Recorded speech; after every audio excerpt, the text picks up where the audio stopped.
Okay, here we go. The broadcast is now starting. All attendees are in listen-only mode.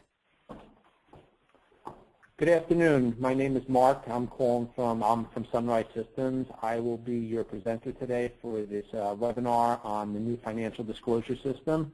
I have on the line today joining us from the BCA is Chris Voss, and I'll have to make some opening statements. So Chris, take over there. All right, thanks, Mark. Good afternoon, everybody. At the moment, we have about 55 people signed on. Expect a few more. This is our, I believe, 8th session. We started at the beginning of last week, and we have one more to go on April 22nd. We're also going to be posting at some point a video of the training, so if you know anybody that missed it, they can come back at some point and check it out.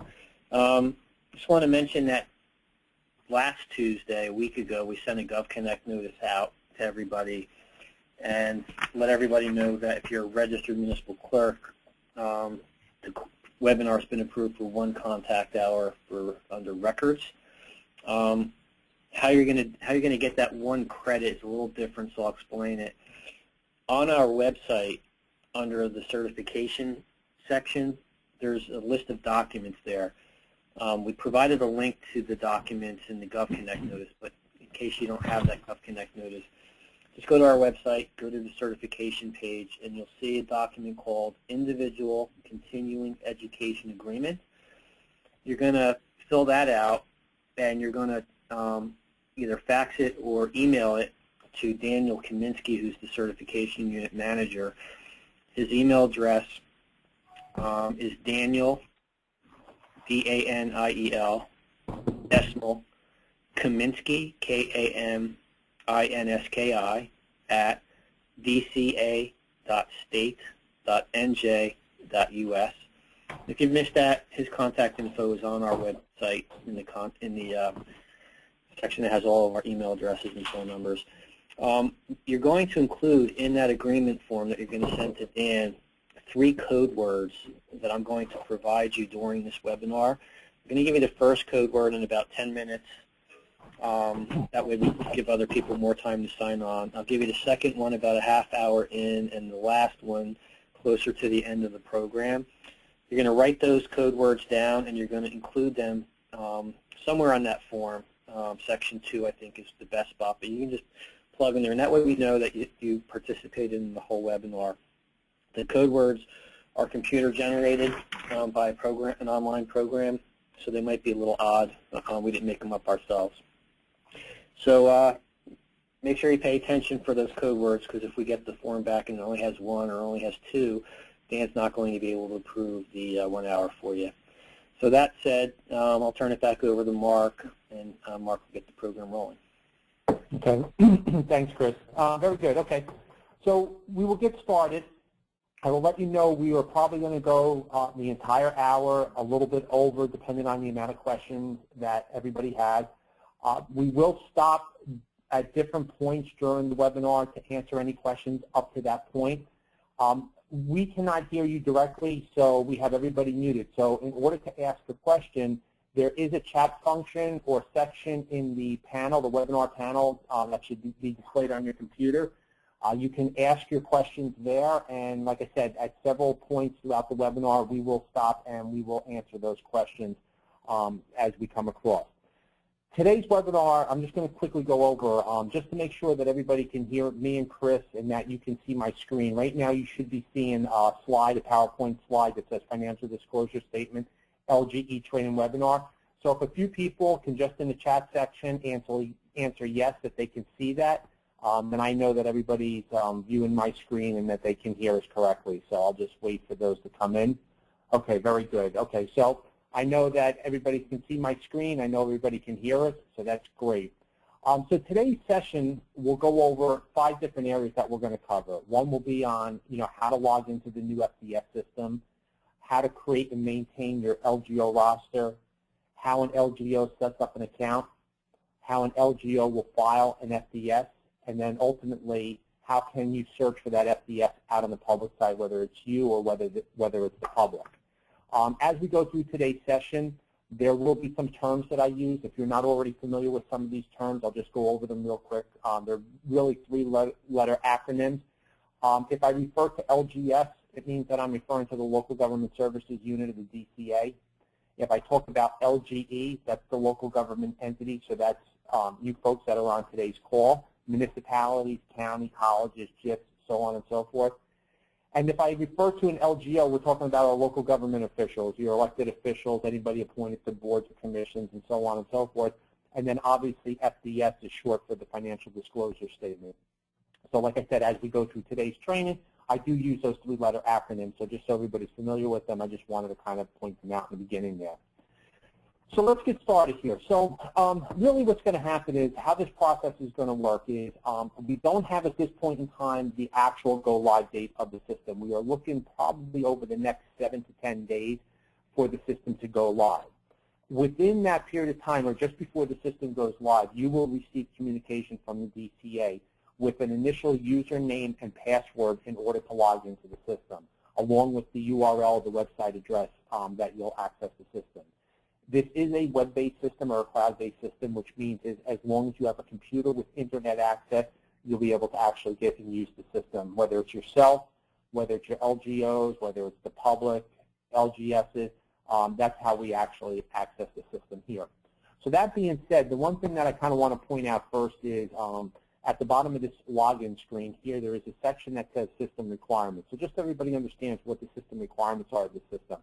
As long as you have a Windows PC, an Apple Mac, even a tablet, I've tried this out on my tablet and have been successful in using the system, you can access that with the system. As long as you have internet access, you should be able to get to the system and utilize the system.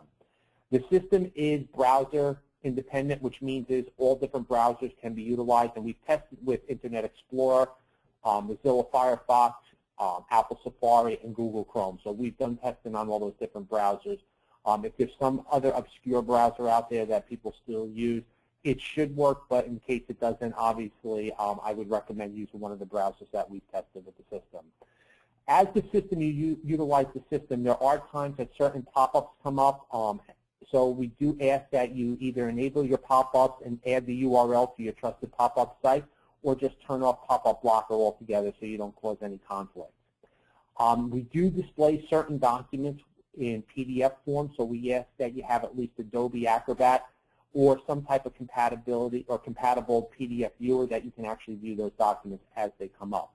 And the last thing we display is the resolution with the recommended resolution or the minimum resolution you should have when you're displaying the screen so you're not doing so much scrolling up and down. So again, just wanted to kind of show you those system requirements. So like I said earlier, this is the login screen that everybody will come to initially log into the system.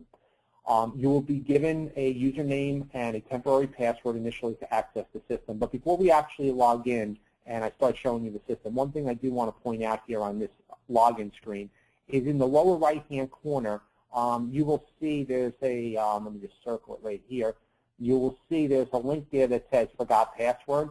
In case you ever forget your password, if you actually just click on that link, it'll ask you to put in your login email, which will be your username. And if you put that username in and you type in get password, if that is an active username in the system, a password will be emailed to you. But as you can see right now, I got a message in red that says that the given email ID is not registered in the system. It means that the email address that I just listed there and tried to get the password for isn't a valid email in the system, so nothing's actually going to be sent to me. It has to be a valid email in order for you to get your password. So if I change it, I put a couple extra characters in there, but if I change it back to my correct email address and I click on the get password, what I will get is I'll get a message up here that says password is emailed to, and again, here's my email address. So if I check my email right now, I should see that password within my email. Then I could take that username and that password and log into the system. So again, I wanted to point that out initially because I know there are times people will forget their password. That's the easiest way to go and obtain your password. Okay, so let's get started. So once you receive that username and that temporary password from the DCA, what you would do is you would come in, you would put in that, you would put in your username, which is going to be your email address. And I will let you know that the email addresses that the DCA is going to use to communicate with you that information will be the email addresses they got from the GovConnect site. So that's that's the list that they're working on in order to populate that information in the system and then communicate with you once the system goes live. I'll put in my password here, and then I'll just click on the login button and I will log into the system. So again, a couple things I want to go over with you here before we actually start getting into the roster and all that. Today I'm going to be using 2 townships as my test township. One is Edison Township, that happens to be my hometown, so I kind of pick on them. And the other one will be South Brunswick Township. When you first log into the system as an LGE, what you should see up at the top here is you should see your name listed right here. So in this case, Cheryl Rosamano happens to be the clerk here in Edison Township. Right below that, what you should see is you should see, you know, obviously the entity that you belong to, again, Edison Township, that's what I logged in as.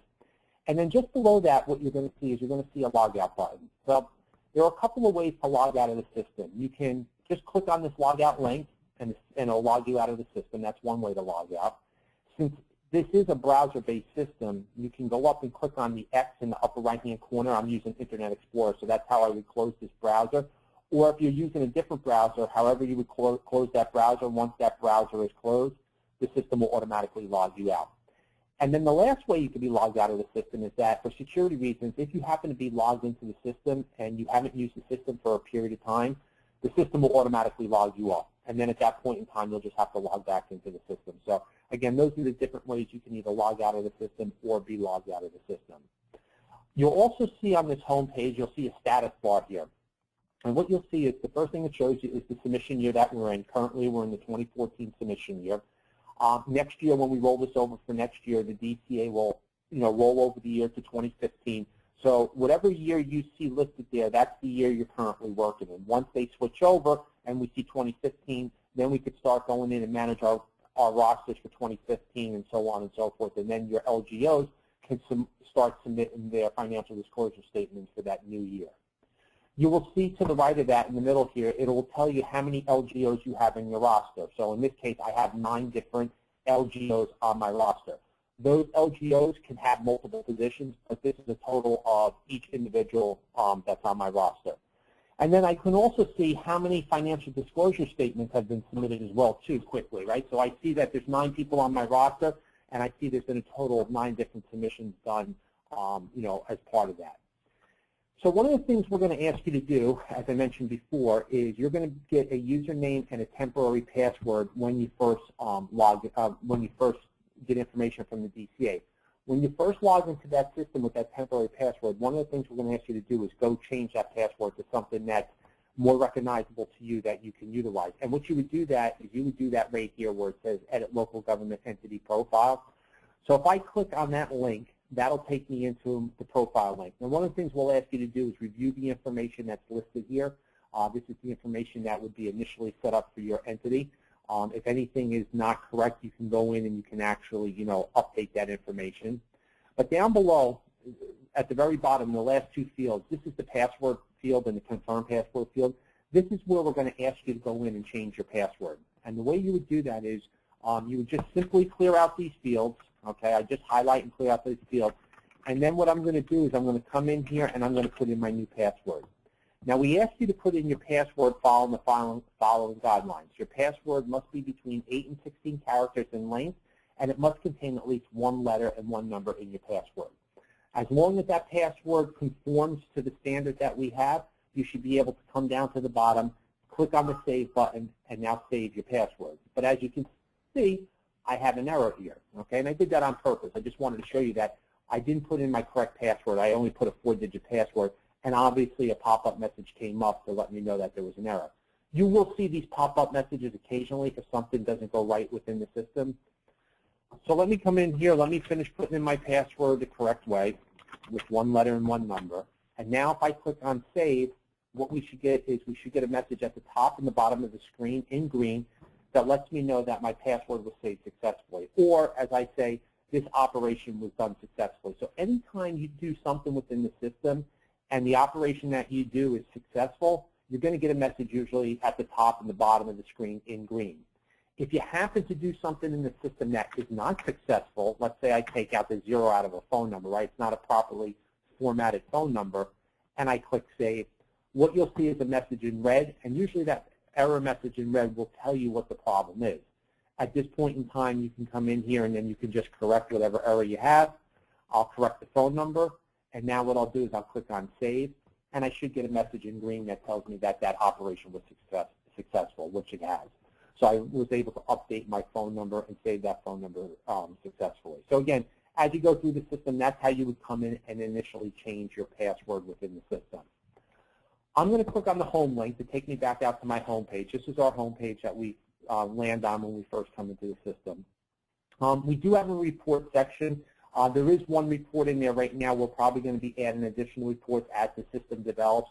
But right now, this is a quick way for you to print out a complete roster of all your LGOs that you've entered on your roster. So let's talk about the LGO roster. And actually, before I jump into there and doing that whole process, I'm going to pause for a second. I'm going to look at the questions while Chris gives you your keyword. Okay, so the first code word that you need for the contact hour is Doberman. D-O-B-E-R-M-A-N, as in the dog. Doberman. D-O-B-E-R-M-A-N. Thank you, Chris. Okay, and as Chris had said earlier, that keyword, that code word will be the first of 3 that we will give you throughout this presentation. So, you'll use that when you submit for your CEUs. Let's see what we have here. And I just want to check one thing. Okay, I see that. Let's see what it's you. Good. Okay, I don't have, okay, so somebody had one question. It says, what is the entity code? It's actually your Muni code, right, Chris? That's going to be your Muni code? I'm sorry, I missed that. The entity code in the profile screen, that's their Muni code, correct? Yes. Yes, okay, so that will be your Muni code. Let me go on to see what other questions we have. It says, are the LGOs able to see what I see when I log in? No, the LGOs are going to see something a little bit different. We're going to go through the process on how an LGO sets up their account, so you'll actually see what their screen looks like in a little while. So just give me a little while and we'll go through that whole setup, so you'll actually see what their screen looks like. It looks similar, but not exactly. Their icons are a little bit different. It says, the next question says, can 2 staff members have access to the same list, i.e. municipal clerk and deputy clerk? Good question. For this year, we are only going to be supplying one username and password for the system. So if somebody, if you or both the clerk and the deputy clerk manage the system, they can utilize the same username and password to access the system. They can work in the system at the same time, creating the roster. If you have delegated this process to somebody else, you can give them the username and password at that time. Now, I know the question has come up. Some of the clerks have said, well, I don't want to give somebody my password because I use it for other things, throughout my, job. That's fine. Change the password to something that's not normally your password, and just, set that up temporarily for that person to utilize while they're managing the roster. After they're done completing the roster and everything's been set up at that point in time, then what you could do is you can change the password again. You can change the password as many times as you want. So again, you can set a temporary password for that person who's utilizing your username and password, and then once they're done, you can actually change it back to something that you like better.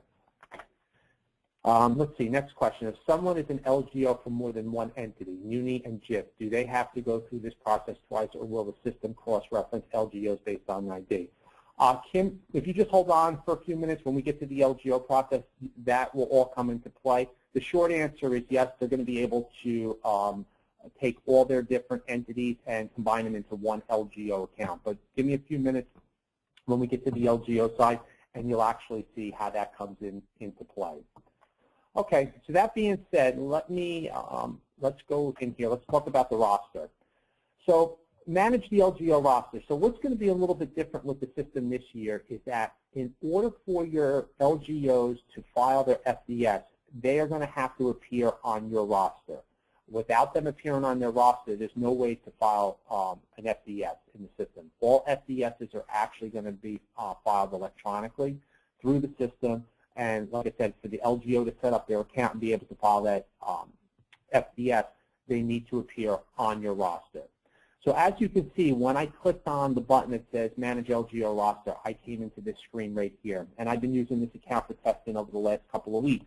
And you can see my roster has, constantly, or it's growing as I come in for each training session. Now, you could be a town that has a small roster of maybe 30 or 40 individuals. You could be a large county or a large city that has a roster of several hundred individuals on that roster. So one of the things that we give you the ability to do is that if you quickly want to come in here and search for somebody, you can actually search by their first or last name. So if I type in a last name, like let's say Williams, for example, and I hit search, everybody whose last name is Williams will come up in my search results. So we have actually 3 hits that came up. We have Michael Williams who came up. He has 1 position within our organization. And we have Stephen Williams who came up twice. He serves 2 different positions within our organization. So again, by typing in that last name Williams, you can see these individuals came up.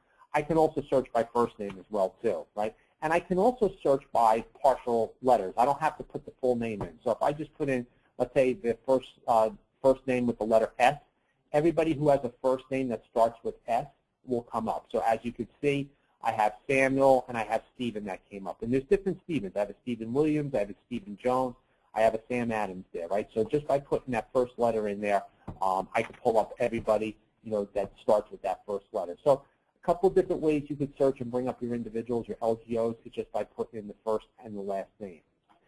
Now, once you go and you do your search and you have your search grid come up, one of the things that we provide you to do is to be able to sort this grid in a variety of ways. If you look at my search grid, we have different columns: last name, first name, /agency, title, login name, PIN number, FDS file, active, and so on and so forth.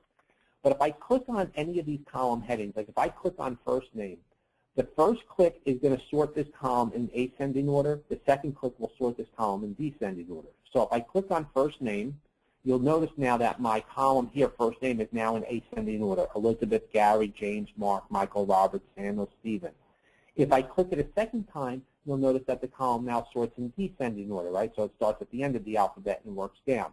And I could do that with any column. If I click on the last name column, again, my column's sorted in alphabetical order. The first click, second click goes back to descending order. So, and I could do that, like I said, with any of these columns. What you'll also see here, and we'll talk about PIN number in a little while, and that, as we go through the LGO setup, you'll see where PIN number comes into play. FDS file. This column will tell you quickly, and I'll just sort it real quick in order. Right? I'll put all the nodes at the top. This will tell you real quickly who has filed and who hasn't filed their FDS. So one of the benefits about this year's system is that as soon as the LGO files their FDS and submits it, this column gets updated. This value will get updated. It's not like last year's system where it took a period of time for the information to get updated. It now automatically gets updated immediately.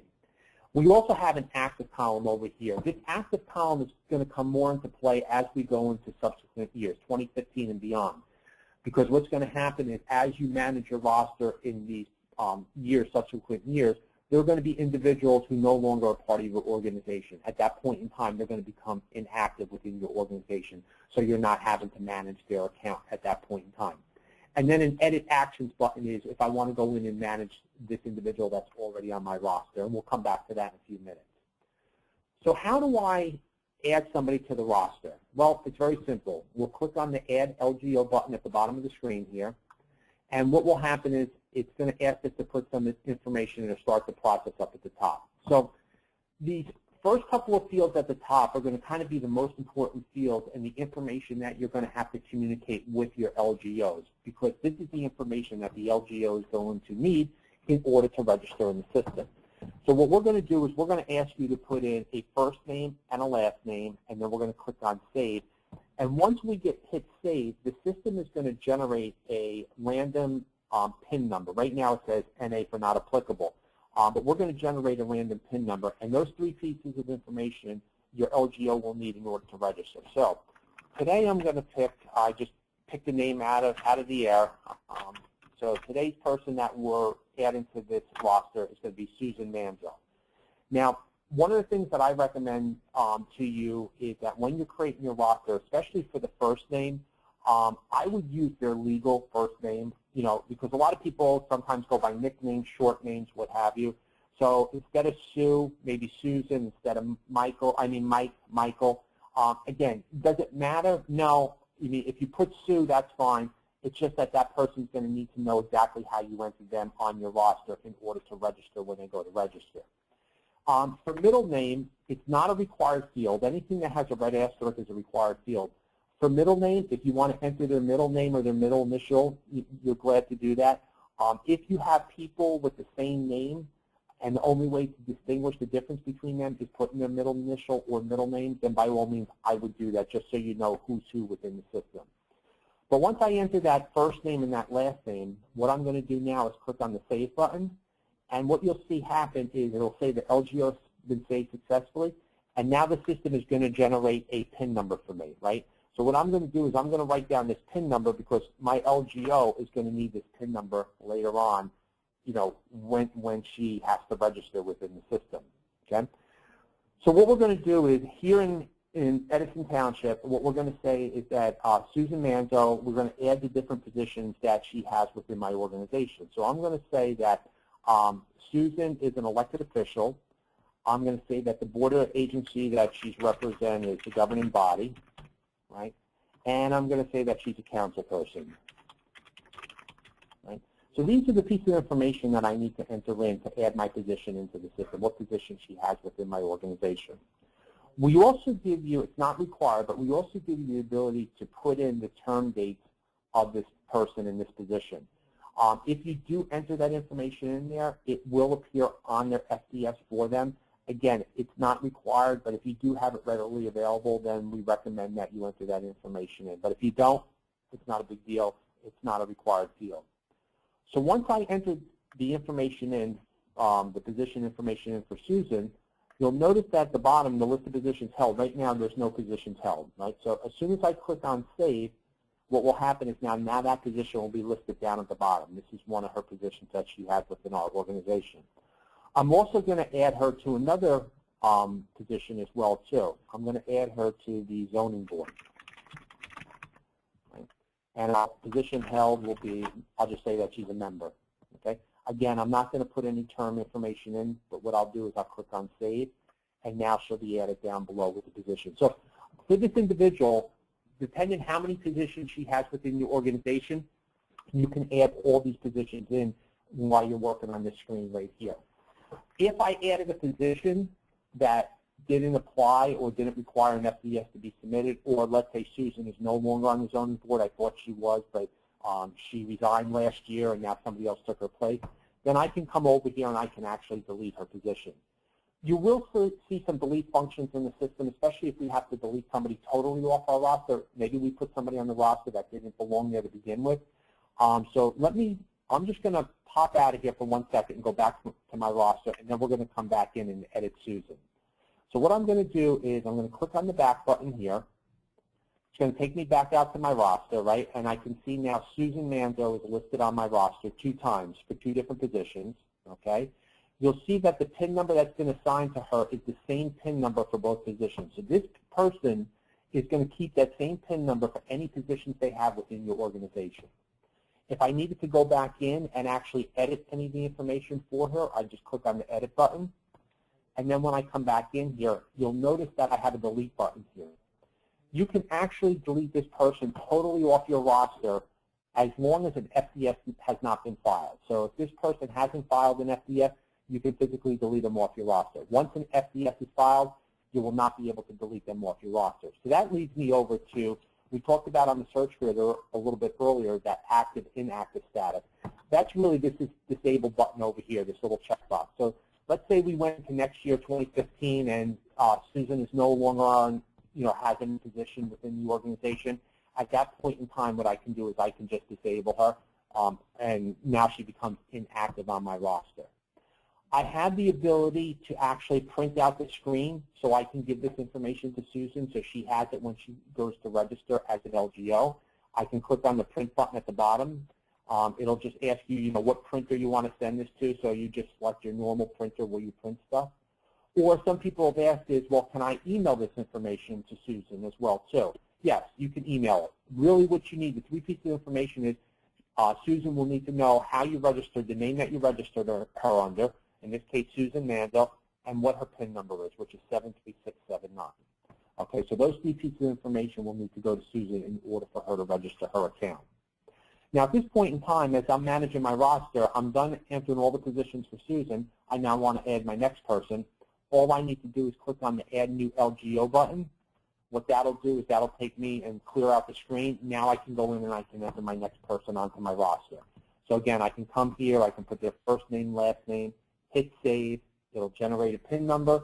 Once that PIN number is generated, then I can actually add the position that they hold within their organization. So again, that's how we would go in and that we would add or update and maintain our roster. So let me go to the back button here. Let's go back out to the roster. So like I said, Susan Manzo is now on my roster here. Okay. Now people have asked is, you see a login name here, which looks like an email address, which it is. You do not enter this information into the system. We will populate this column or this field once the LGO registers. It's just basically a reference of what their username is in case somewhere down the road they forgot what username they utilized when they logged into the system. I know people have many email addresses sometimes, so again, if they forgot which email address they use, you can actually come in here and you can tell them, what the username is they logged in. You'll also notice in the FDS filed column that for Susan it says no, right, because she hasn't filed her FDS yet. So again, once that FDS gets filed, you'll be able to come in here and you'll see that it's been changed over from no to yes. A couple other questions that have come up through these sessions are, what if a member is added, what if Susan is added to a new board, 3 months from now? Well, that's fine.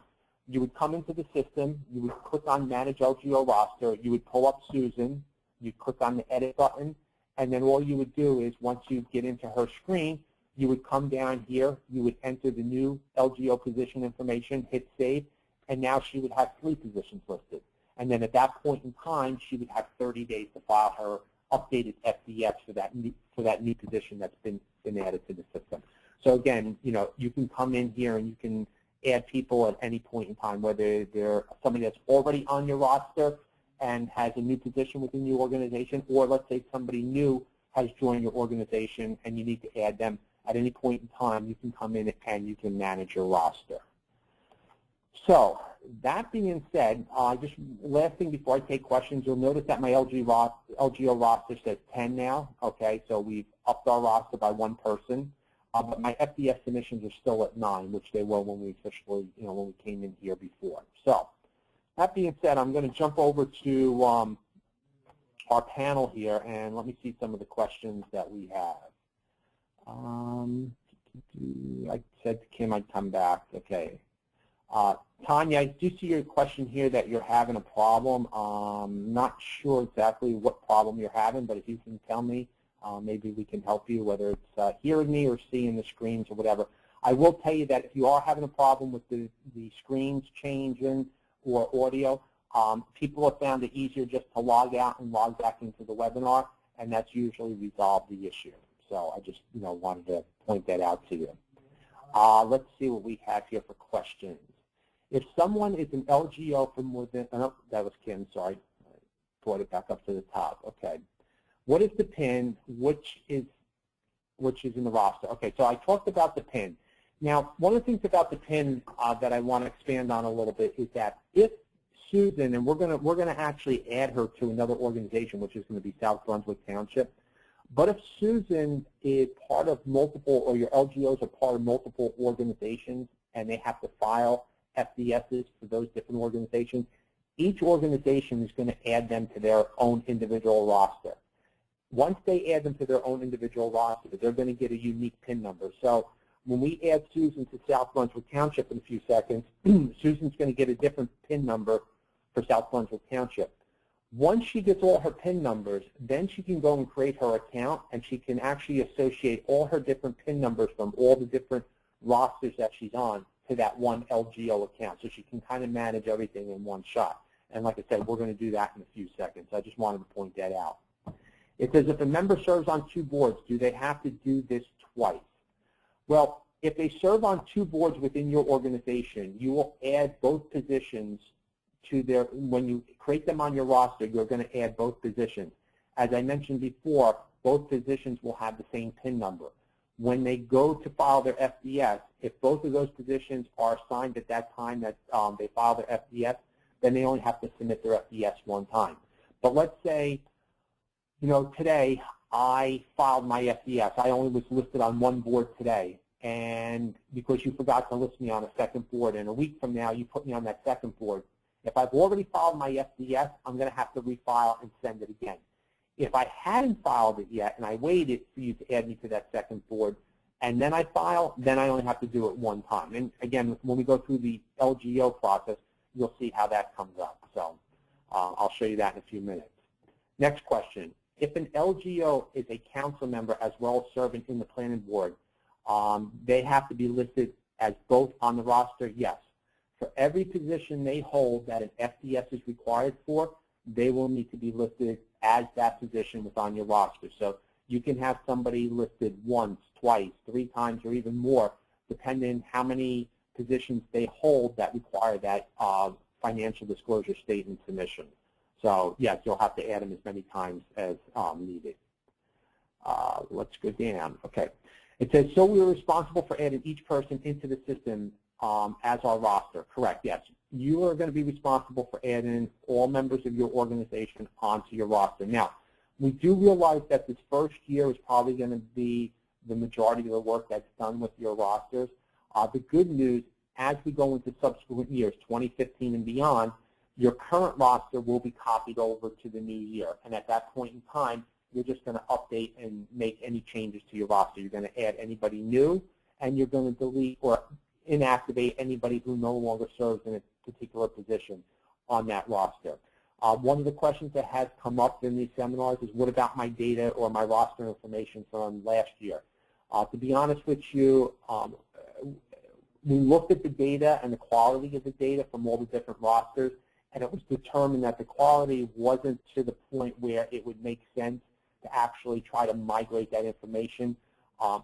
If we tried to, it probably would have caused more work for you to try to go in and update that information and try to manipulate it the right way. So the decision was made to basically just, you know, start the rosters from scratch. But like I said, after the roster is created for this year and subsequent years, all you're going to be doing is maintenance. You won't have to do the entire roster over and over again. Okay, let's see here. Can you copy an LGO? I don't know what you mean by copy an LGO.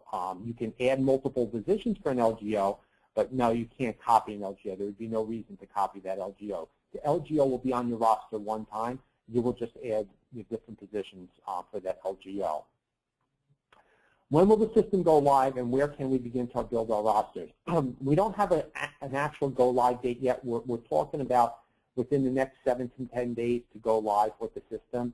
Once we go live and you get your username, password, and the URL web address to log into the system, you can begin to build your roster at that time within the system. Now, one of the things that I would recommend is that in the meantime, if you want, you can maybe start a Excel spreadsheet and kind of create your information on there. So, you know, when the system does go live, whether you do it or somebody else does it, they can just basically go in and enter that information. And really the piece of information that you would need would be, if I go back out to the roster, you would need to have their first name, their last name. You would want to have the category that they fall into, the board of the agency, you know, what your board and agencies are called, and the position held. If you want to get the term information, you could do that as well. But if you want to just start a spreadsheet so you have that information already, so once the system goes live, you can quickly transfer the information, that's up to you, you know, so you can kind of obtain that. I know one of the things that Chris has said in the past in some of these webinars is that a good starting point may be to look at your roster from last year and, you know, start there, you know, so that's a good place to actually start. Okay, next question. What happens when an official is in more than one LGE in terms of PIN number? Again, They will get separate PIN numbers from each LGE that they're on that roster for. So they could get multiple PIN numbers, maybe one from the municipality, one from a JIF, one from a county, one from, somewhere else. So they will get multiple PIN numbers. I just want to add and stress that you do not need to worry about those other PIN numbers. The only PIN number you need to worry about and distribute is the PIN that's going to be relevant for your local government entity. The other local government entity reps will distribute the other PINs directly to the LGO, and then the LGO, through a feature that Mark will show you later called Manage Positions, will be the responsibility of the LGO to enter that other PIN or PINs into the system. Thank you, Chris. Okay. A couple other questions real quick. Will you be providing written instructions that we can email to our LGOs along with their PIN numbers? Once the site goes live, there will be instructions on the website. Those are being formulated right now. We will also be doing a short training tutorial video for the LGOs that they can actually run through. We're going to try to keep it between 3 and 5 minutes, so it's not that long, but it will just explain to them what the process is on how to set up their account, how to add their different PIN numbers or associate their different PIN numbers with the account, and then how to actually go in, complete their FDS, and file their FDS. Plus, there'll be written instructions as well, too. So we are currently working on that, and by the time the system goes live, all that information should be available, for them on that site as they go to. Okay, let's. What will be the deadline date for filing for LGOs? As of right now, the date has been extended to May 15th. We do expect that date to change based on the go-live date, but right now the official date is May 15th. We do ask you that once the system does go live, you kind of hopefully make a priority to create your rosters and get that information set up and then get that information out to your LGOs. You don't have to complete your entire roster to start sending the information to the LGOs. As soon as that LGO is put on your roster, as long as you've added all the different positions that LGO has within your organization, you can actually then communicate to them their information, so the first name, last name, how they were registered, along with their PIN number. So you don't have to complete the entire roster for your LGOs to actually start going in, setting up their accounts, and filing on the system. So I just wanted to let you know that. Next question, what are the category options on the pull-down menu? Okay, so let me just come back here real quick. Let's go back here for a second. I'll go into Edit. And we'll come down here for the category. Okay, so your category options will be elected official, independent authority, managerial executive member / confidential employee, and other, okay? And I know it says see instruction, but I think that comes from the documentation from the the LGO information. So what I'll do is I will just write this down, and at some point I will post this online so people can see it. Okay, so so that's that with the different categories. I hope you saw that there. Next question. There are officers holding positions in 2014 but provide their financial information for 2013. Correct. Yes, that is correct. So 2014 is the filing year, but they're actually providing financial information for 2013. Okay, so if they just bought that new beach house in Long Beach Island last week, they don't have to report that right now. They're reporting basically their 2013 information on that FDS form. The next question, is the roster available from you for last year if I can't find it here? That would be a question for Chris. It's not posted anywhere, but if you contact us offline, if it was sent to us as it should have been, we would have a copy and we can email it back to you. Okay, thanks, Chris. Next question says, can you export the roster to MS Excel? At this point in time, I'm not sure. We might be able to give you that option, but I'm going to say right now we just give you a report of the roster, but it's something we could take a look at to give you that option to export or give you some type of download capability for your roster. But as of right now, I don't believe we have that, but I will note it down and talk to the developers to see if that's something that's easy to add to the system. That is something that they're working on. It would be a spreadsheet format that you could download the roster to your computer after you've created it online, and you can turn it into a spreadsheet, and you can actually use the spreadsheet for a like a mail merge type of thing if you wanted to use the email system to send out the notices to the local government officers. Not sure if that will be ready for next Tuesday or Wednesday, but we're hoping to have that out at some point before the LGOs have to start filing these things. Okay. Thanks, Chris. One of the next questions that came up is, we can email the PINs to the officers? Yes, you can. However you want to communicate that information to your officers or to your LGOs, you can do that. One thing we do not recommend is that if you print out a list, or let's say I did that whole print screen of everybody on the screen to send out a complete list to everybody so everybody sees everybody else's information, we wouldn't recommend doing that. We would say do each person individually. Just list the name, how they were registered, along with their PIN number, and just send them out individually to each person. The next question says, is there a choice under the board/agency a combined planning and zoning board, or are they just available individually? No, you can, under the board/agency field, let me just move this here. Under the board/agency field, some people had come up or had made a suggestion about, well, why don't you make that like a drop-down list? And really, everybody calls their agency and their departments different, right? Some have combined departments like planning and zoning board. Some just have, planning departments. Some have zoning departments, so on and so forth. This is your user-friendly name on how you list your boards and your agencies within your entity. So you can list them however you want. If it's planning/zoning board, that's fine. I mean, however you want to do it, you're free. It's a free-form field. You can go in and you can list them. I would recommend, however, that if I'm adding multiple positions for different people, LGOs, that I kind of use the same naming convention, from person to person.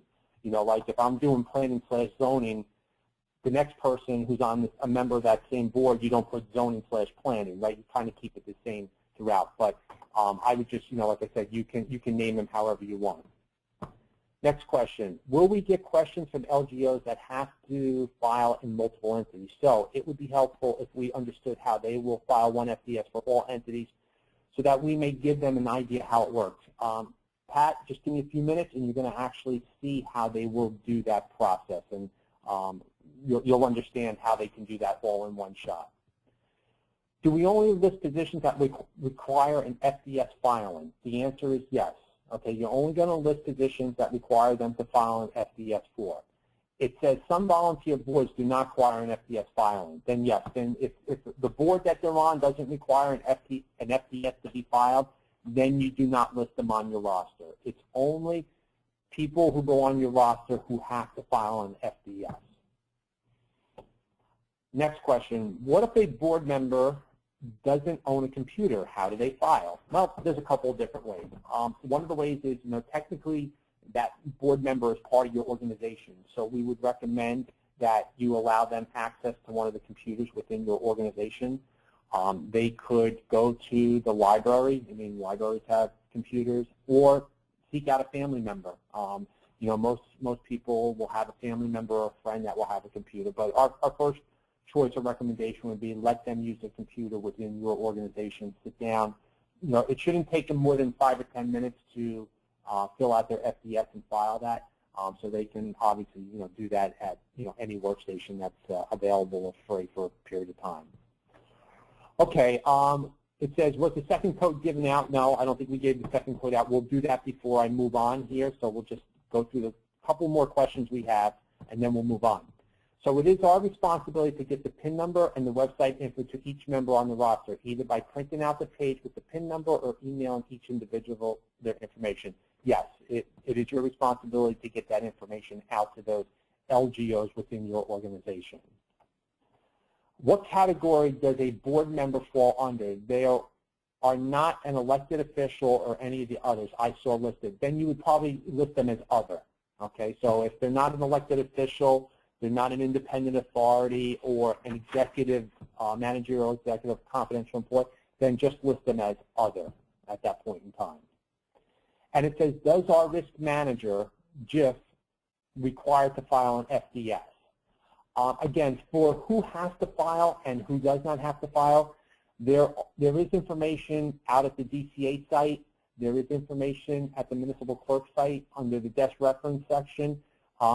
You need to refer to these publications to see who has to file and who doesn't have to file. I think there's been notices sent out from the DCA in the past relating to the same information.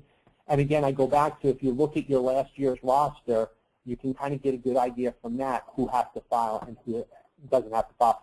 Plus, we also tell you to, talk to your labor council or your council within your organization and, speak to them. They should know who has to file and who doesn't have to file. So those are the different references you can use to figure out, who would have to file and who wouldn't have to file.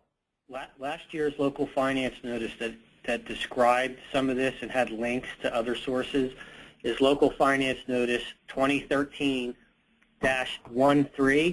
and it was issued on March 26 of 2013. All the local finance notices are available on our website, so just go to last year's notices. You pull that one up, that'll get you started.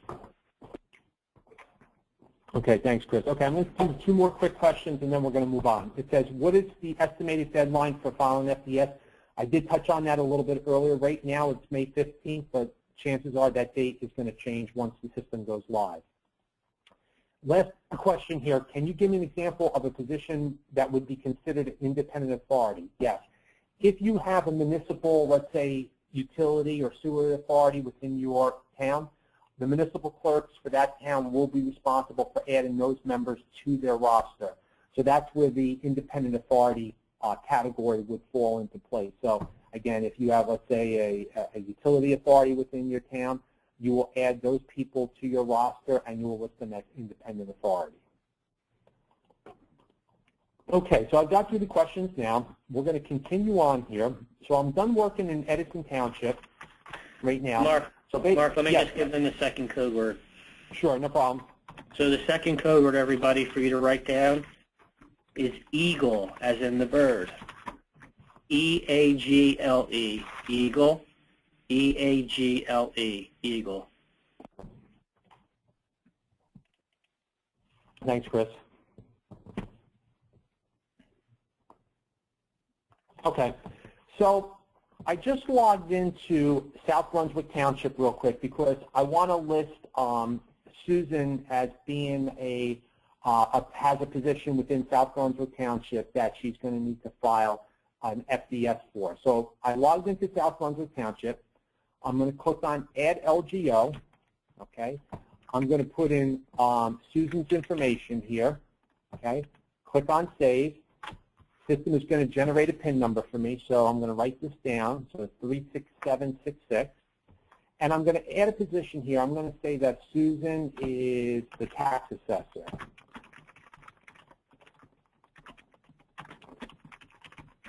Okay. And then what I'm going to do is I'm going to click on Save, and that position has now been saved, and now she appears on my roster. So now Sue is on my roster here in South Brunswick Township as the tax assessor. Okay. So again, I wanted to put her on 2 different rosters so I can show people how Susan will be able to take her different PIN numbers and associate them all with her account in one shot. So I did that real quick. I'm going to log out of here. And now what we're going to do is we're going to go in and I'm going to show you how an LGO will create an account and how an LGO will file their FDS. So on the same login screen here, you will see a link in the lower left-hand corner of this login section where it says New Registration Local Government Officer. That's where your LGOs will come to register. So what they'll do is they'll click on that link, and what it's going to ask them to do is put in their first name, their last name, and their PIN number. Now, question that will come up is, an LGO got multiple PIN numbers from different organizations. Which PIN number do they need to register first? It doesn't matter. They could take any one of the PIN numbers they have and they can register that PIN number. Once they register that first PIN number and then they log into an account in a little bit, they can now associate all their other PIN numbers with that account, right? So here I'm going to come in and I'm going to put in Sue Manzo's name. I'm going to put her PIN number from Edison Township, and then what I'm going to do is click on Validate PIN because I want to validate that that PIN's correct. And oops, look what I got. I got a message in red that says the first name, last name, and PIN number did not match. That's because in Edison Township, I didn't register Sue as Sue Manzo. I registered as Susan. So now if I correct that and I put Susan in and click Validate PIN, now it tells me that PIN has been validated successfully. So that's why it's very important that you tell the person, the LGO, exactly how you registered them, the first and last name, exactly how you registered them, because they're going to need to enter that exactly in order to register within the system. Now I'll come in and I'll fill out the rest of my information here to register within the system.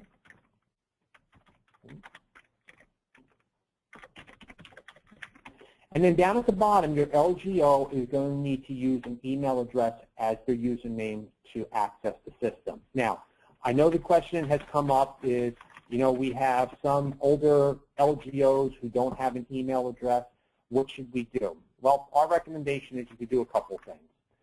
If your township or your entity could assign them, you know, talk to your IT department if they can assign them an email address, that would be the best thing to do. But there are sites out there they can get an email address for free. Gmail, Yahoo, Outlook.com.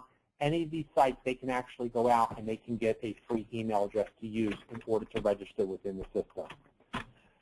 So here I'm going to enter in my email address that I'm going to use to register within the system, and then I'm going to put my password, conforming to the guidelines that we did earlier as a as an LGE when we first logged into the system.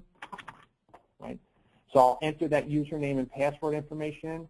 Then down at the bottom, what it will be is some definitions and instructions about FDS filing. And then this LGO will need to click on the section that they agree with the definitions and instructions, and then click on the register button right here. And once they do that, and they click on that register button, if the registration has been successful, it'll give them a message in green that they've registered successfully within the system. They can print out this screen here, okay, that lists their information, their login information, their password, so they can just click on print and print it out. But now, since they've registered in the system, now they can actually log into their account within the system. So I'm going to click on the login button here. I'm going to put in that email address that I used as my username and my password. I'm going to click on login. And now we came to the home screen for the LGO. So like I said earlier, it does look similar to the screen that you see as an LGE, but the icons are a little bit different, and the layout's a little bit different. Up at the top right corner, they should see their name, and they should be listed as a local government officer. The submission year is 2014, so if I'm doing an FDS, I'm going to do it for 2014. That's the year we're in. FDS submission, it says submission pending because I haven't filed an FDS yet. Edit profile is where they can come in here and update their information if they need to update that information, right? They can come in here and do that. Manage position, this is where they're actually going to come to actually add their other PIN numbers too. So before I actually add my other PIN number to the system, a couple of things I just want to point out to you so you understand exactly how the FDS will be filed and what positions will be filed with that FDS. When I go to file my FDS, whatever positions that I have associated with my account at the time of my FDS filing, those are the positions that are going to be attached to that FDS. So if I have 3 positions, 2 from Edison and 1 from South Brunswick, and I put all those positions in the system, add all my PIN numbers now, I only have to file that FDS one time. But let's say today I just registered for my PIN number from Edison Township. I went in, I filled out my FDS, and I submitted my FDS today. The only 2 positions that are going to be on that FDS are that council person position and that planning board position. My position for South Brunswick Township as a tax assessor, because it wasn't originally registered when I filed that FDS, Now when I register that PIN number in the system, I will be required to file that FDS a second time because my position wasn't there when I did it the first time. So we would recommend that you tell your LGOs that you know belong to multiple organizations that will be getting multiple PINs to just wait till they get all their different PIN numbers, and then at that point in time, they can come in here and they can register all their PIN numbers. Now, I could set up my first account for Edison with that first PIN number, and I'm still waiting for my PIN number from South Brunswick. I don't have to physically have them in hand, but I know I'm going to get one from South Brunswick. If it comes next week, that's fine. I'm just going to wait to file my FDS until I get that PIN number from South Brunswick. Once I get that from South Brunswick, then I'll come in and I will associate that PIN number with my account. So here's where I would do that. I would click on Manage Positions.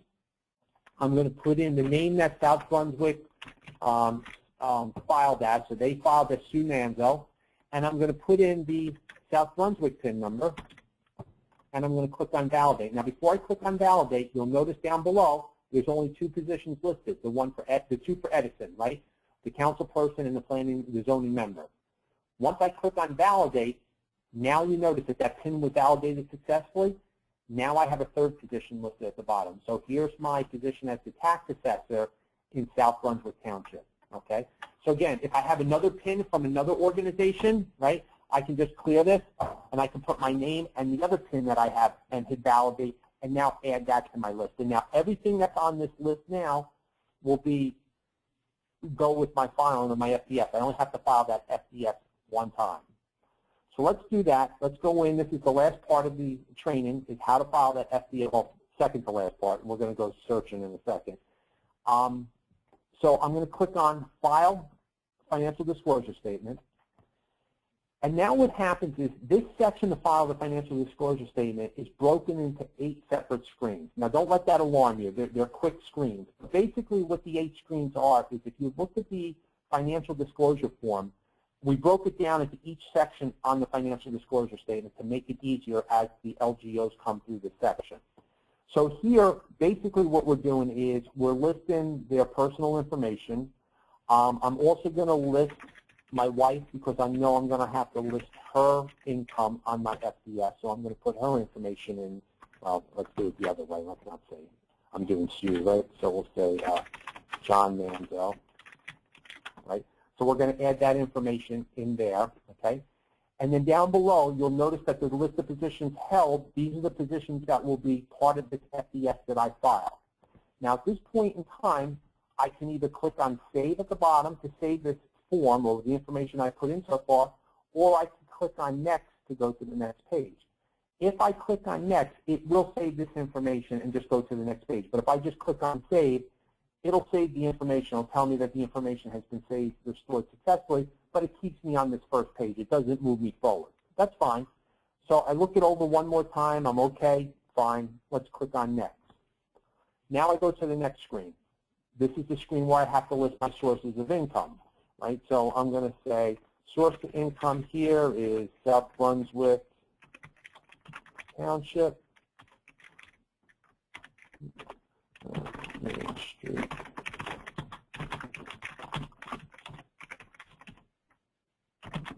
Okay, and I'm going to say it's going to default to self, right, because I'm listing this as myself. So I'm going to click on Save. And then I also have to list other sources of income. So I'm going to say, I'm going to list John's income as well, too. That's my spouse.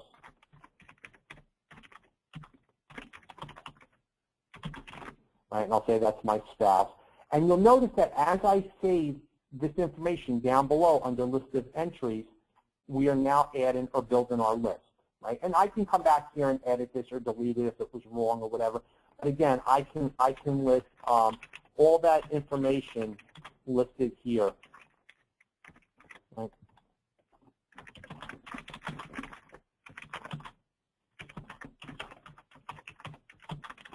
All right, so I can put all that information in. I'm going to say that's my spouse. I'm going to hit Save. So again, as I add all those sources of income, I'll list that down below. So now I've done listing all my sources of income. I'll click on Next. It'll take me back to the next screen which says List sources of fees and honorariums. Well, I don't have any, right? So I want to go to the next screen. I don't have any. Oh, and look what happens. I got a pop-up warning. it tells me that to proceed, I need to at least have one entry listed, or I need to click on the none box, which is right here. So if I don't have any fees or honorariums, what I can do is just click on none, now hit next, and what it will do is it will take me onto the next screen. Here it's going to ask me to list any sources of gifts, reimbursements, or prepaid expenses. I don't have any, or my husband doesn't have any, or my spouse doesn't have any. Again, I'll click none, and I'll click on next. And then as we go through these screens, also at any point in time, if I want to take a look at what my form looks like, my FDS form, if I click on that preview FDS form, what the system's going to do is it's going to show you a copy of the paper form and what's already been filled out. This is eventually what's going to be submitted, right? So I can take a look at all the different sections and see the information that I've listed on the form at any point in time by just clicking on preview FDS form. So now we come to the section here, do we hold any business interest, right? So I'll say that, maybe we're part owners of the Touch and Bagel shop, right? So I'll list that here.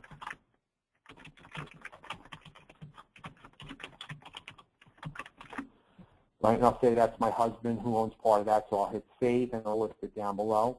And now I'll click on next. And then here is where you would list any real property that you have interest in within New Jersey. So we're going to say that, our hometown is Edison, so I'll come in here, I'll pick Edison, I'll put in my block, and I'll put in my lot, okay?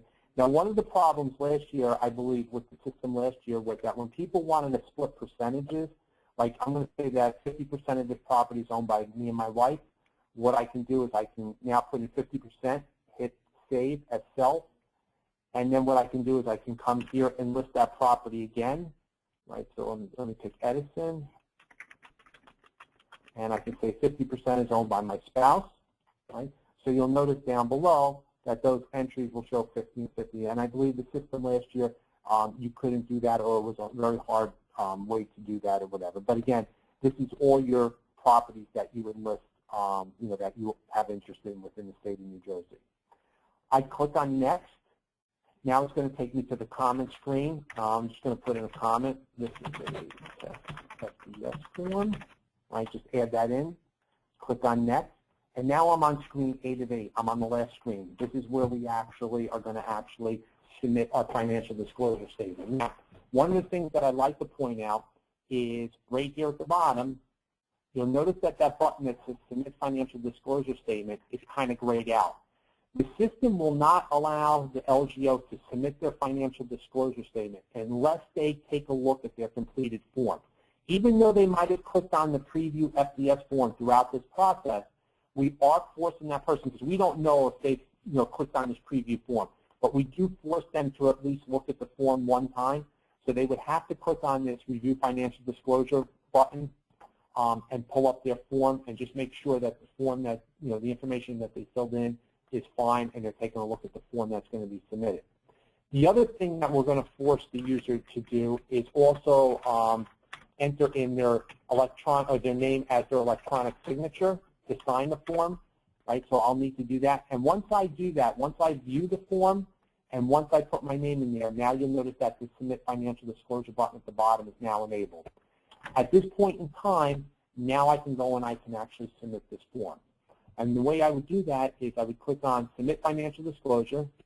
It's going to give me a warning. It's going to tell me that once I submit this financial disclosure statement today, I can no longer amend it, supplement it, modify, change anything on this form whatsoever. Okay? So whatever's submitted, that's what's going to be submitted. So I know I've looked at this form once, I've double-checked it, I've triple-checked it, and so on and so forth. I'm comfortable with the information that I've entered in. At this point in time, what I'll do is I'll just click on OK. And now what's going to happen is the system is now going to give me a confirmation that this FDS has been filed. It gives me a confirmation ID number. It gives me a date and the time it's been filed. And now I can actually print out this confirmation. Now, the good thing for the municipal clerks that are on the phone today is with the old system last year, the LGO was responsible to give you, I believe, a receipt and a copy of their FDS form after they file. That no longer has to be done. Once they file in the system, they're done. They don't have to give you a receipt. They don't have to give you a copy of the FDS form. And you're going to see why in a few seconds, okay? But if they want to print this out, they can click on the print button and print out a copy for their records. If they want to print out a copy of their form, they can click on the View FDS form. They can bring it up. It's a PDF form, and they can print it out as well so they have a copy. Now, one of the benefits of the system again this year is that, let's say Susan gets appointed to a new board, let's say in another organization. Well, at that point in time, right now, her FDS has been submitted for all the positions that she has, okay? So my financial or financial disclosure statement is kind of disabled right now. It won't allow me to file anything. But let's say Susan is appointed to a new board, okay?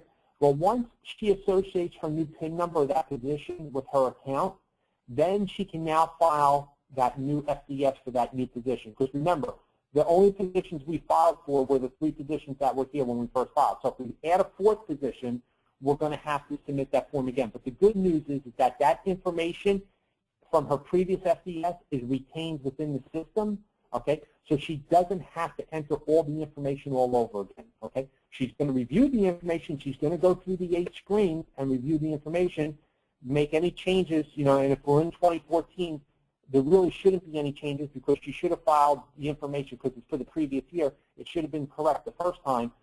So it should be a real simple process to actually file that second FDS. She doesn't have to worry about entering and re-entering all that information into the system. So that's how the LGO goes in, sets up their account, files their FDS, and so on and so forth. But what happens at this point in time, as I said before, for the LGEs, okay, if I log back in to my roster within my town, let's go back to Edison Township as the LGE, and I look at my roster, immediately, if I look at Susan Manzo on my roster here, I can see that her FDS has been filed. So as soon as that FDS gets filed, we update your roster that that FDS is filed. So if you ever want to come in and just see who on your roster hasn't filed or who has filed, you can always just take a quick look at your roster, sort it by just clicking on the FDS filed heading at the top, and you could sort that by all the no's and put them at the top and just quickly see who hasn't filed. So in this case, Sam Adams hasn't filed a for his Shade Tree member, and then Michael Williams hasn't filed for as a member of the planning board yet. So again, you can kind of see that quickly, you know, within the system. The last thing I want to show you is just real quick. Yes.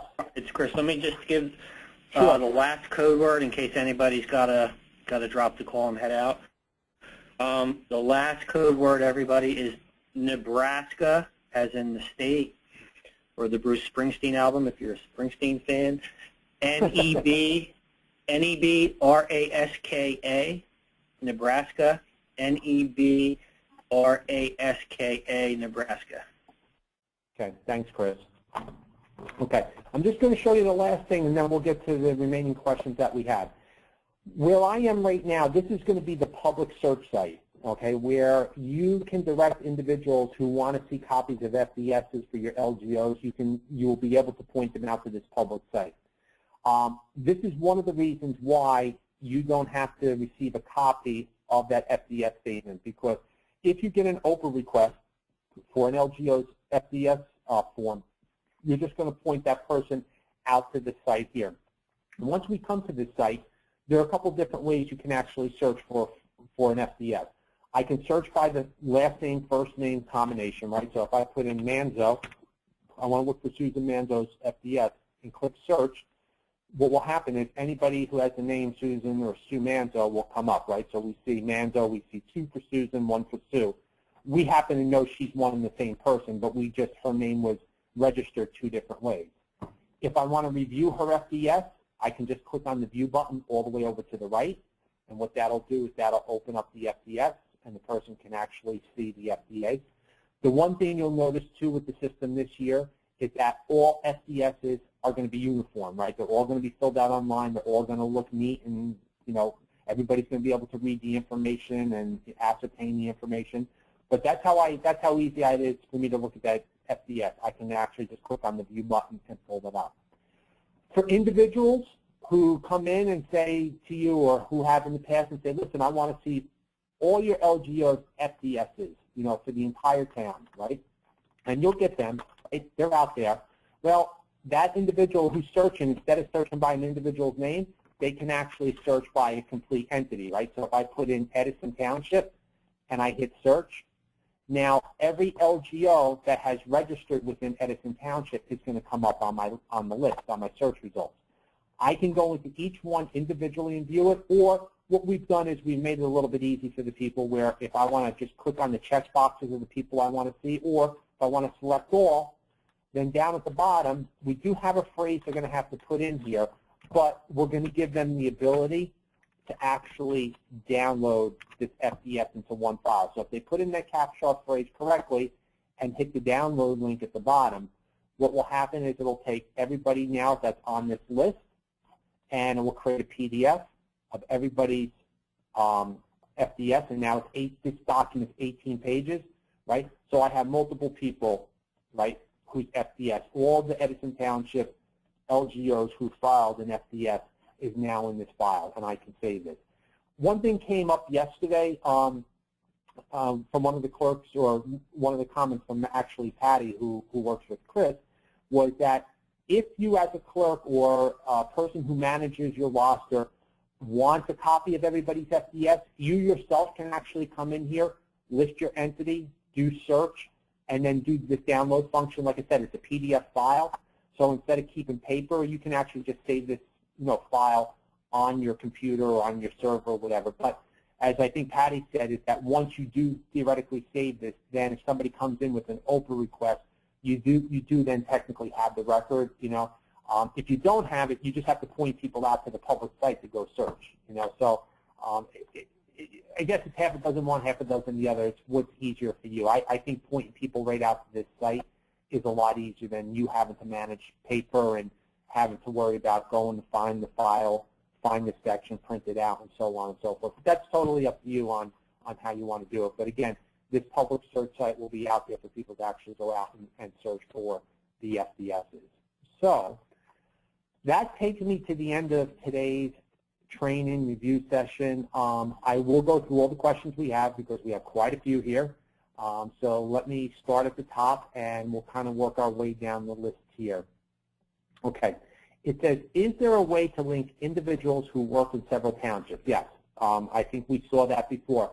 As long as that individual, that LGO, has all their PIN numbers, they can create one account, and they can associate all PIN numbers with their account. Next question. It says, if a council member sits on a JIF board, who is responsible for placing that person on a JIF roster? If a council member sits on JIF board, who is responsible for placing that person on the JIF roster? It would be that JIF, okay? So if that, whoever manages the roster for the JIF board, that's the person who has to place that person on the JIF board roster. Joyce, for you, that council member who's a part of your organization, you would put that council member on your roster just as a council member. You're not responsible for the JIF board. It's up to the JIF person to do that. Okay, next question. It says, if in one town her formal name is used and in the other town the short name is used, will they both come up under one form for her to update her information? Is that a problem? No. As you can see, as I was going through, I had registered Susan as Susan, the first name Susan in Edison, and Sue in South Brunswick. I was still able to actually tie both of those PIN numbers to my one main account. Again, you'll just have to make sure that you relay to the LGO the exact way you entered their name into the system. So as long as they have the exact way you entered it in plus their PIN number, they can associate that information to their account. Next question. If assigning a multiple email to non-computer users, who will be responsible to monitor those emails? Will the DCA notify the municipality that is sending emails to the officials? Okay. If assigning a municipal email to a non-computer user, who will be responsible to monitor those emails? Joanne, I'm not really sure what you're asking there. Each person is going to have their own individual email. Okay, so your LGOs are going to have their own email. Okay, you can't share emails with this system.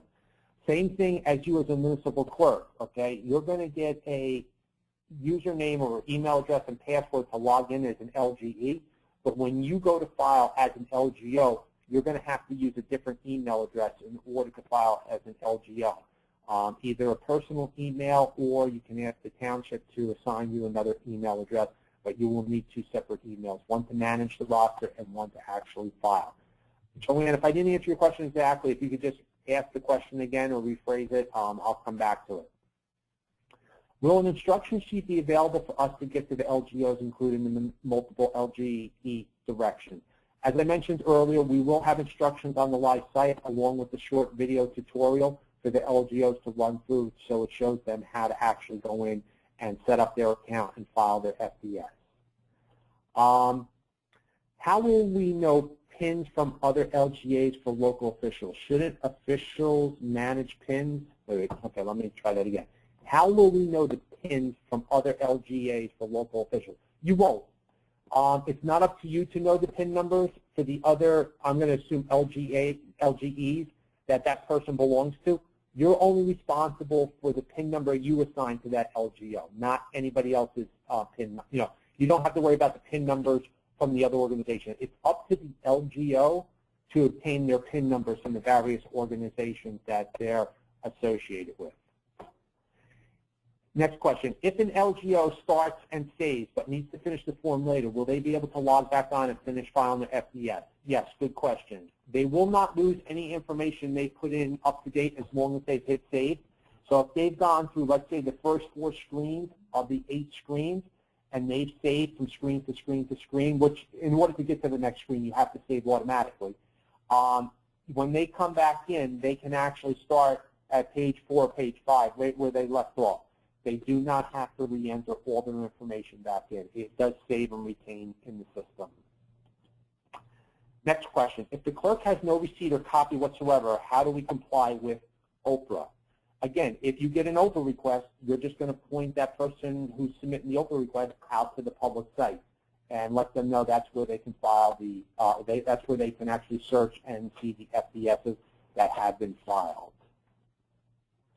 Next question. Will municipal clerks be required to print these forms to retain the records of each FDS under the system, or will the state now be the custodian of this record?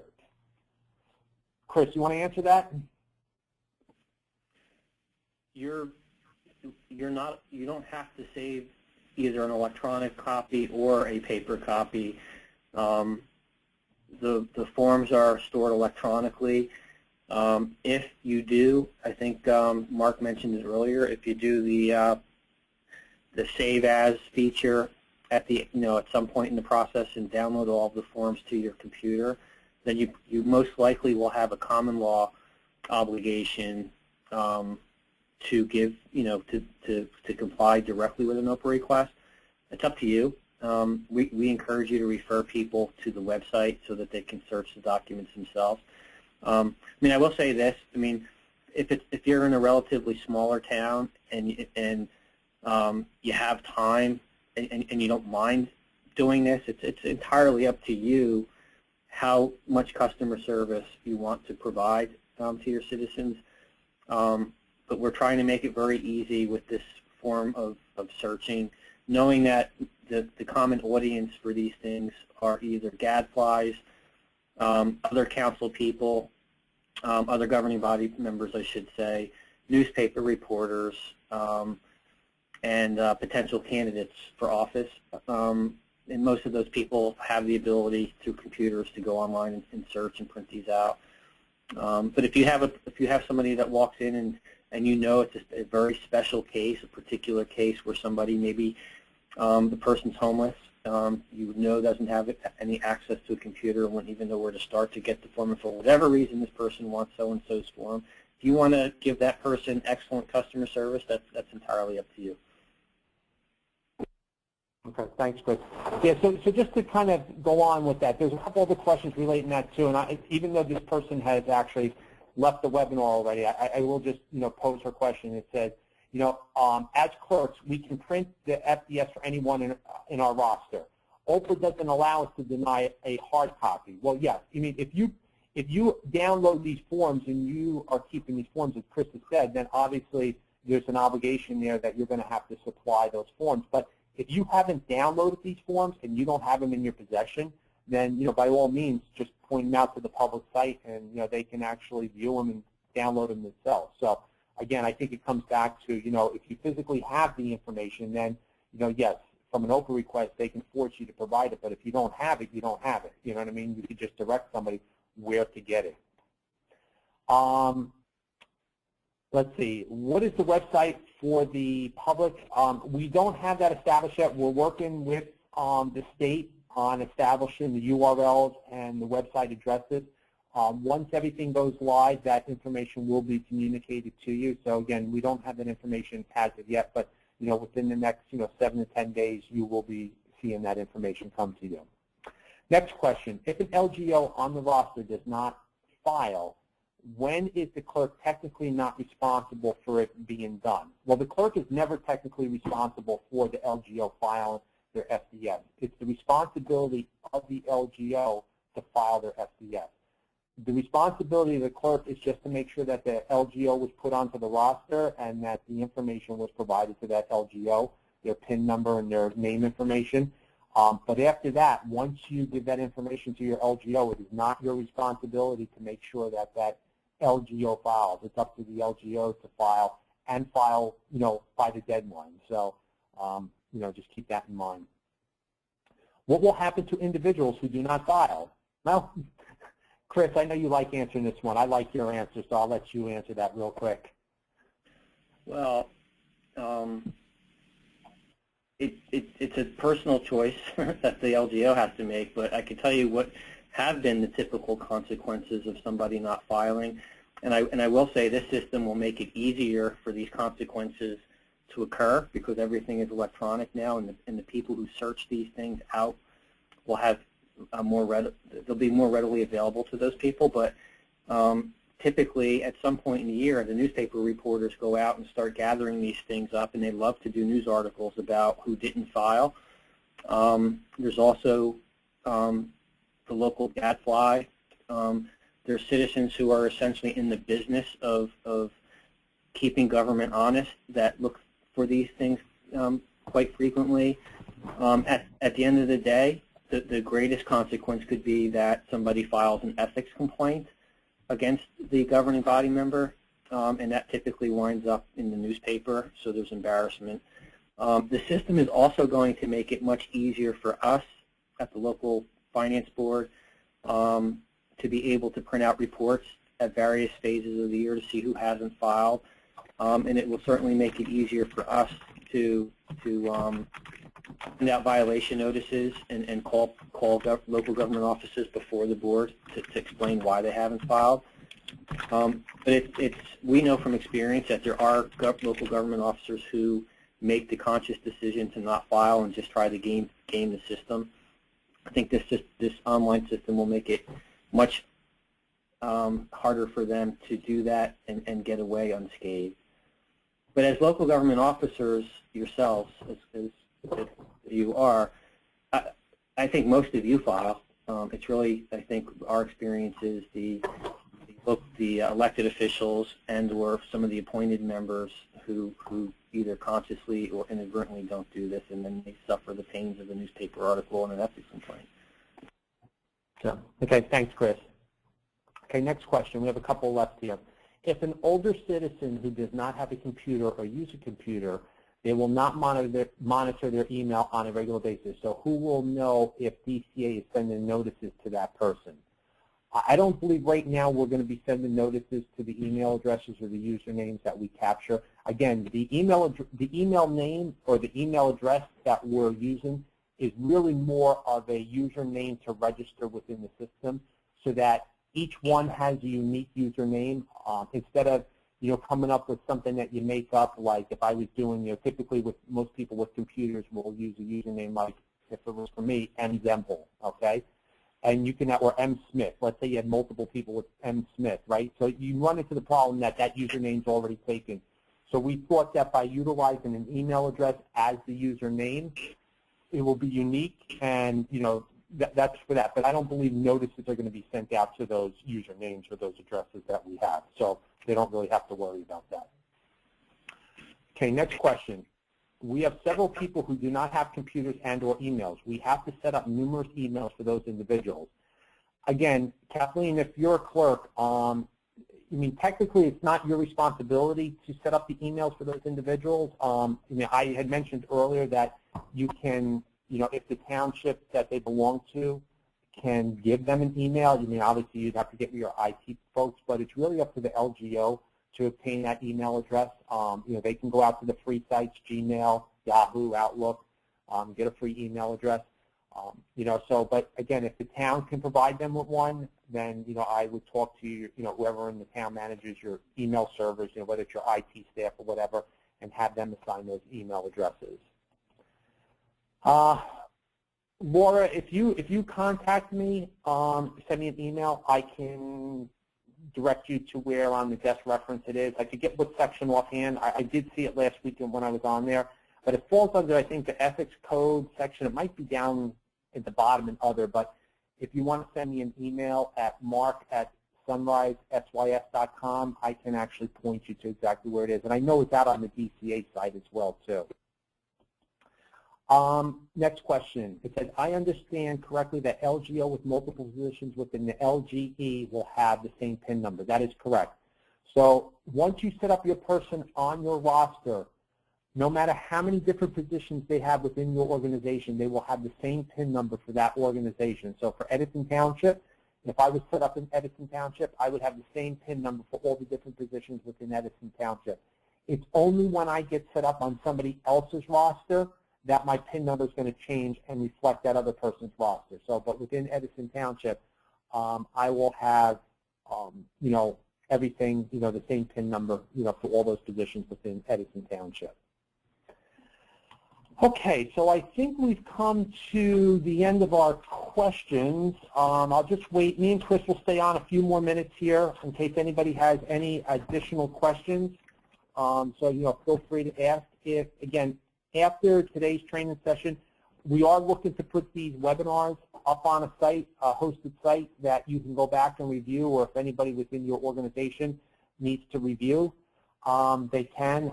We will relay that information once we have it, once we have the videos up on that site. So again, you can go back and review it. Once the site goes live, there will be contact information on the site as well too, who to talk to in regards to general questions about the whole FDS process. If there's any technical questions, those questions will be relayed to Sunrise Systems at that point in time. But again, we believe the system is relatively easy to utilize. There will be a little bit of a learning curve, but once we get over that learning curve, then obviously, you'll see how easy it is to use the system, especially when we move year to year. Okay, so let's see. I think I have another question that just came in here. It says, you mentioned that the clerk should not use their municipal email for filing FDS, rather use a personal email. Same true for other LGOs? Let me just clarify that, Judy. What I said is that initially you're going to receive your username and password for the system to manage the roster. If that email address that we utilize happens to, that username that we utilize happens to be your normal, let's say, municipal email address that you use, then yes, when you go to file your FDS as an LGO, you will have to utilize a different email address as a username. You can use your own personal email address. You can get a new email address. You can have the town issue you a second email address, but they'll have to be different. You can't utilize the same email address that you utilize for managing the roster. So again, if the one that you get for the roster happens to be your normal email address, then you won't be able to use that to file your FDS.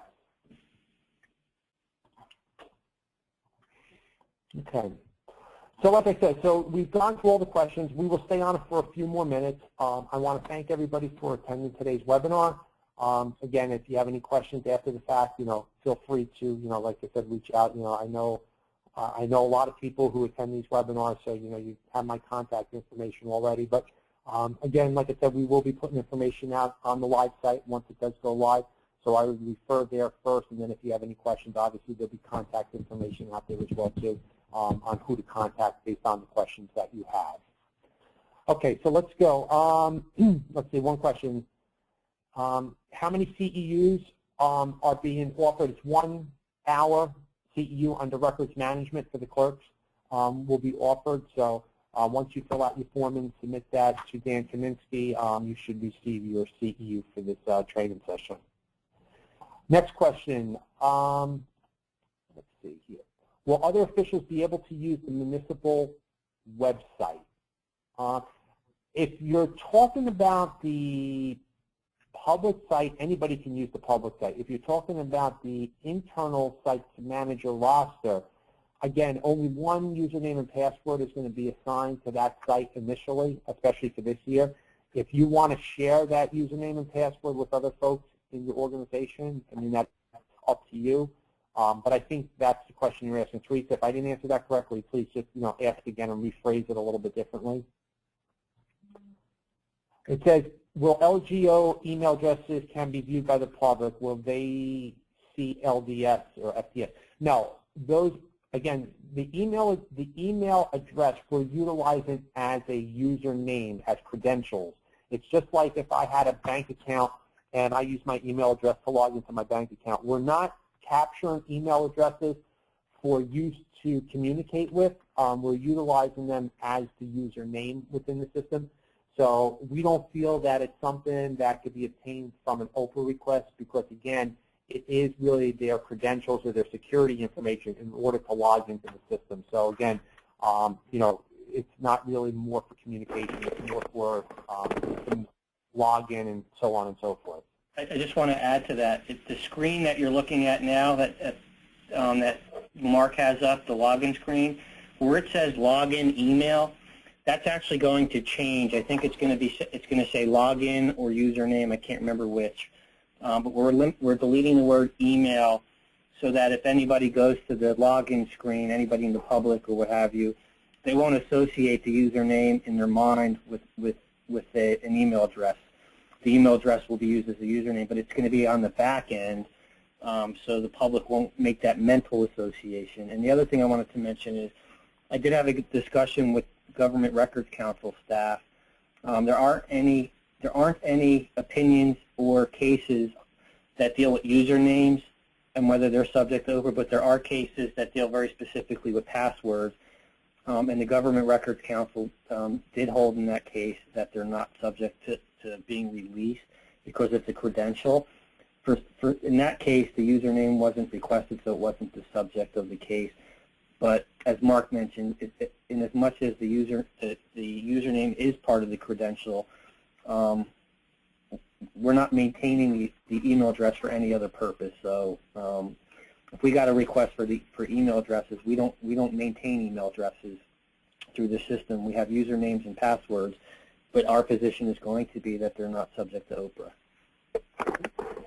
Okay, thanks, Chris. Hi, Chris, while you're still on the line, somebody asked, can you just repeat the email address for Dan Kaminsky?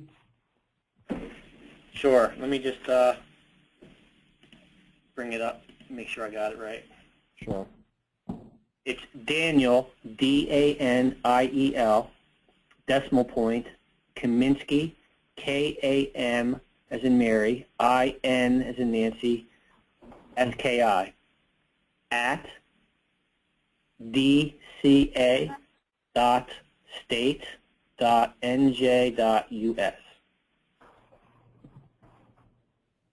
Okay, very good. Thanks, Chris. Thanks, Chris. Okay, two other quick questions here. Should other LGOs who work for an LGE use personal or work email addresses for their credential? Again, that's up to that LGO what they want to use. If they want to use their work email or their, like I said, their personal email.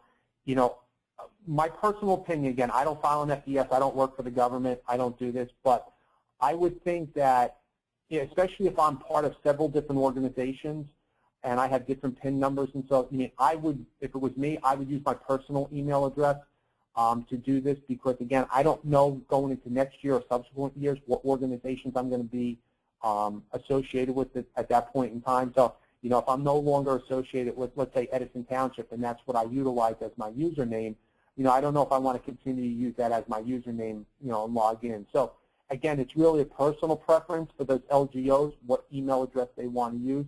But like I said, my opinion would be I would just, if it was me, I would just use my own, personal email.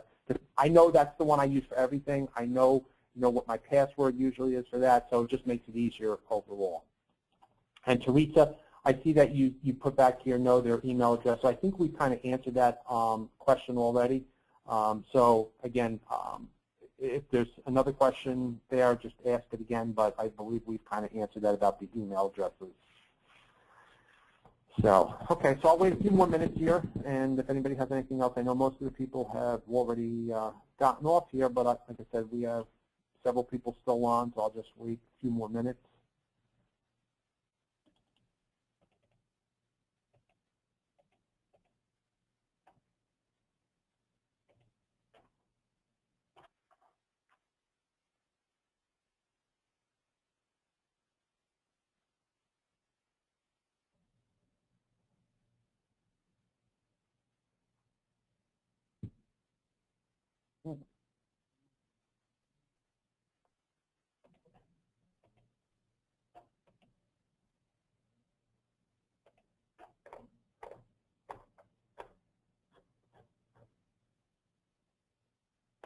Okay, everybody. It looks like most of the people have left, so I'm going to be ending this call for today. Again, if anybody has any questions after today, feel free to contact myself, or like I said, there'll be contact information on the public site once we go live. Again, thanks everybody for joining today, and have a great day.